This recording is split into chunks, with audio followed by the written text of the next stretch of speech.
রিফাত দীর্ঘদিন ধরেই মোবাইল গেমে আসক্ত। বাবা দোদুল বহুবার নিষেধ করেছেন, শাসন করেছেন, ভালোবেসে বুঝিয়েছেন, কিন্তু কোনো কিছুতেই কাজ হয়নি। ছেলের গেমের প্রতি আসক্তি দিন দিন ভয়ঙ্কর হয়ে উঠেছিল।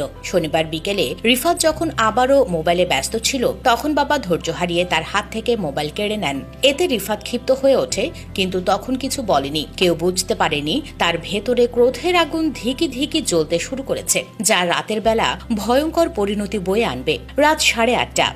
দোদুল হোসেন ঘরের কোণে নামাজ আদায় করছিলেন। সে সময় পেছন থেকে ছুরি হাতে এগিয়ে আসে তারই নিজের রক্ত, তার আদরের ছেলে রিফাত। নামাজরত বাবার ওপর ঝাঁপিয়ে পড়ে ধারালো ছুরি দিয়ে পেছন থেকে আঘাত করে। প্রথম আঘাতেই রক্তে ভেসে যায় মেঝে। একের পর এক ছুরির কোপে লুটিয়ে পড়েন দোদুল। নামাজের জায়গাটি মুহূর্তেই মৃত্যুকূপে পরিণত হয়।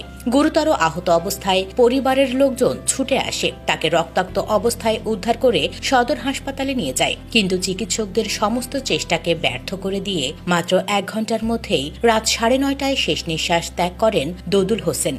একজন বাবা, যিনি ছেলের ভবিষ্যৎ ধ্বংস হয়ে যাচ্ছে দেখে মোবাইলের প্রতি আসক্তি দূর করতে চেয়েছিলেন, তিনি আজ তার ছেলের হাতেই নির্মমভাবে খুন হলেন।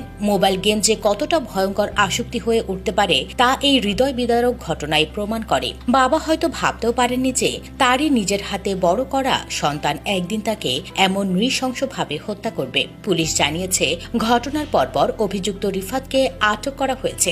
নিহত দোদুল হোসেন চুয়াডাঙ্গার পলাশপাড়ার বাসিন্দা এবং একসময় ইতালি প্রবাসী ছিলেন, আর তার ছেলে রিফাত চুয়াডাঙ্গা রেলবাজার আলিয়া মাদ্রাসার 10ম শ্রেণীর শিক্ষার্থী এবং একজন হাফেজ। নিহত দোদুলের মেয়ে মোছাম্মদ ঋতু জানান, তার ভাই রিফাত মোবাইল আসক্ত হয়ে পড়েছিল। মোবাইলে কোনো গেম না খেললেও সবসময় মোবাইল নিয়ে বসে থাকত। এই নিয়ে বাবা তাকে নিষেধ করতেন। শনিবার ভোরে নামাজের পর 6টার দিকে দোদুল হোসেন রিফাতের মোবাইল ফোনটি কেড়ে নেয়। এতে রিফাত ক্ষুব্ধ হয়। ঋতু বলেন, রাতে আব্বু তারাবির নামাজ পড়ছিলেন, আম্মু অজু করছিলেন, আর আমি পাশের রুমে ছিলাম। হঠাৎ আব্বুর চিৎকার শুনে ছুটে এসে দেখি রিফাতের হাতে ধারালো ছুরি। সে এলোপাতাড়ি ছুরিকাঘাত করছে। আব্বু ঠেকানোর চেষ্টা করছিলেন। আমি আর আম্মু কোনো রকম ওকে সরিয়ে দেই।